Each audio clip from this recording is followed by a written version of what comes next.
السلام عليكم ورحمة الله وبركاته. فيديو جديد. أول حاجة ما ننساش نصلي على سيدنا محمد صلى الله عليه وسلم، ندوس زر اللايك، نشترك في القناة ونفعل زر الجرس عشان يوصلك كل جديد. قصتنا النهاردة قصة رعب حقيقية ومختلفة عن باقي القصص. في يوم من الأيام صحينا أنا وعيلتي بالليل على صوت صريخ وزعيق جامد، وكانت الساعة حوالي 2 بالليل. قمت بسرعة من على السرير وأنا بجري ناحية باب أوضتي عشان أخرج بسرعة وأعرف إيه اللي حصل وإيه سبب صوت الصريخ والزعيق ده. والصوت ده كان من بره في الشارع. خرجت بسرعة بره على الصوت، كان جاي من بيت عمتي. دخلت بسرعة بيت عمتي وعرفت إنها توفت، وبناتها كانوا بيبكوا ويصرخوا، وكانت صدمة بالنسبة لي. عمتي أولا كانت سنها صغير جدا، وما كانش باين عليها أي مرض ولا أي حاجة، بالعكس دي كانت سليمة جدا. والليلة اللي توفت فيها كانت قاعدة معانا بتهزر وتضحك وبتتفرج معانا على التلفزيون عادي. المهم عمرو ابن عمتي كان في حالة انهيار جدا. وقفت جنبه وانا بحاول اواسيه واقول له شد حيلك والكلام ده. وفي لحظة ما لقيت عمتي دخلوا عليها سيدات عشان يغسلوها. قمت انا رحت عشان اجيب كفن من عند عمي حامد بتاع المسجد. احيانا الناس بتجيب له اكفان وبيشيلها لاي حالة وفاة. نزلت طلعت من بيت عمتي، اتمشيت فعلا ناحية بيت عم حامد. ولما وصلت عند البيت خبطت ومحدش رد. قدام البيت بتاعه كانت في لمبة الضوء بتاعها ضعيف، وفي رعشة بسيطة كده كانت فيها. كنت ببص ناحية اللمبة وسرحان شوية، لغاية ما فجأة لقيت الباب بيتفتح. وكان مين؟ كان هو عم حامد اللي فتح بنفسه.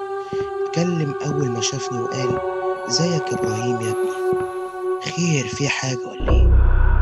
رديت وأنا بقوله بتأثير وحزن: أصل عمتي توفت من شوية وكنت عايز كفن عشان نكفنها بيه. استغرب وقال بحزن: عمتك راضية؟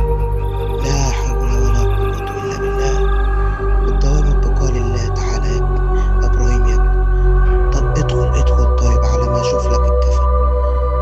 رديت وأنا بقول له: لا لا لا لا، أنا هستنى حضرتك هنا. فعلا عم حامد دخل عشان يجيب لي الكفن. بالفعل بعد 5 دقايق خرج عم حامد، بس ما كانش معاه أي حاجة. اتكلم وقال لي بصراحة: يا إبراهيم يا ابني، مش لاقي كفن، الظاهر كده كل اللي عندي خلصوا. وقلت لعم حامد: طب ما فيش أي واحد عندك هنا ولا هنا حتى يا عم حامد؟ رد وقال زي ما يكون افتكر حاجة: استنى كده، افتكرت حاجة. عم حامد دخل جوه، رجع لي تاني في ايده كفن قماش ابيض، بس باين جدا انه قديم جدا. عم حامد قرب عليا وقال: هو كفن مش جديد عندي، بقاله فترة، بس طاهر لاني غسله كويس من اللي كان فيه. بصيت له كده ورديت وقلت له: هو ايه اللي كان فيه؟ فجأة لقيت عم حامد سكت وبان عليه التوتر وقال: لا لا لا، ما كانش في حاجة، بس أنا غسلته تاني احتياطي يا ابني. فعلا خدت الكفن من عم حامد وشكرته ومشيت.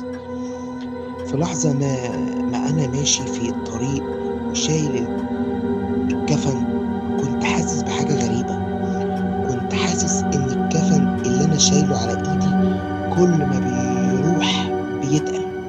فأول كنت بقول إني بتهيألي إنه بيتقل بس، ولكن الكفن بقى تقيل جدا لدرجة إن إيدي وجعتني من الشارع. وصلت الشارع بتاعنا، لقيت في ناس كتيرة واقفة ومنها بابايا وعمامي. رحت ناحية بابايا بسرعة وأنا شايل الكفن اللي بقى تقيل جدا. بابا لما شافني اتكلم وقال لي انت عامل كده ليه يا ابني؟ رديت وقلت لبابا بسرعة شيل من ايدي شيل. بابا خد مني من ايدي الكفن وهو بيبصلي ومستغرب. انا كنت ماسك ايدي من الوجع واللي كان فيها وانا ببص للكفن باندهاش. بابا اتكلم وقال في دهشة هو يعني ده وقت هزار؟ ده وقت هزار؟ بصيت لبابايا وانا بقول له انا مش بهزر يا بابا، انا بتكلم بجد. الكفن كان تقيل قوي في ايدي. بابا بص الكفن اللي في ايده وبعدين بص ناحيتي وقال طب الكفن عادي، انا عادي في ايدي اهو، ده انا حتى مش حاسس بيه في ايدي من خفته. ما كنتش عارف ارد على بابا واقول له ايه بصراحة، ولكن وانا بجد كنت حاسس بان الكفن تقيل جدا في ايدي. بابا اداني الكفن تاني وقال ادخل حطه جوه عندك على ما نشوف موضوع عمتك والغسل. بالفعل خدت الكفن من ايد بابا واندهشت لما لقيت كفن خفيف جدا عكس مكان انا جايبه. دخلت بالكفن وحطيته جوه على كرسي الانتريه الكبير وهو مطبق، وخرجت وقفلت الباب بتاع بيتنا ورايا لان ما كانش في حد جوه خالص، كلهم كانوا واقفين بره. وانا كمان رحت وقفت جنب بابا عشان الناس اللي تيجي تحضر الجنازة.